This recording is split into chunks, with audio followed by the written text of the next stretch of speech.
aw Toubactu officiel bis ni ki tey daal jàpp leen dootu leen amati benn jaaxle si wàllu info bu gaaw te wóor. asalaamaaleykum wa rahmatullah waa groupe info maa ngi leen di ziare bu baax di leen jox seen wàccuwaay waa xam naa maa ngi dégg boobu naka ni ñëw ministre de l'intérieur ak ministre des forces armées fii ci dëkk bu tedd bi am na ay polémique yu muy indi waaye li wér mooy ñoom ñëw nañ fi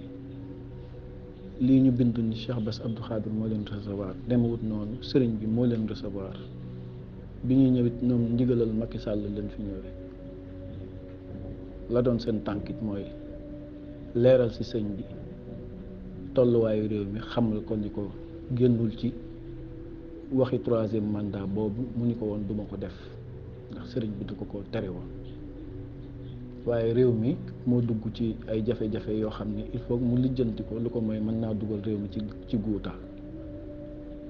li nga xam ne moo wér nag mooy sëriñ bi àndut ak ñoom ci benn report lii mooy information bi nga xam ni moo wér foofu lay mën a yem waaw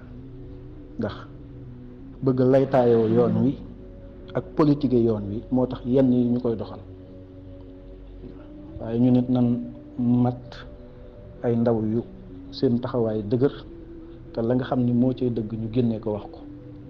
ndax kenn du politique yoon wi buñ jógee réew mi fii mu toll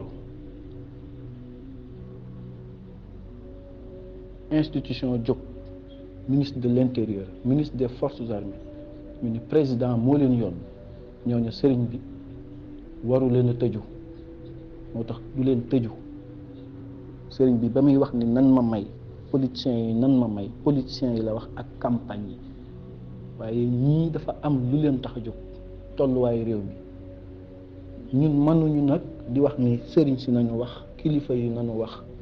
ñëpp xel yëpp di dem ca moom ndax yëg na ko nañ ko yëgal kon nañ xam ni yëg na ko la cay taxawaayam nag mooy lii àndul ci ay dàq élection tey àndul ci suba jàppalewu leen ci fam la mu waxoon foofee la ne mbiri àddina yii ñuy séq lépp lu ngeen ciy def ànd leen ba juboo ko yéen sëriñ bi foofu la ne information boobu mooy bi nga xam ne mooy dëgg jërë ngeen jëfal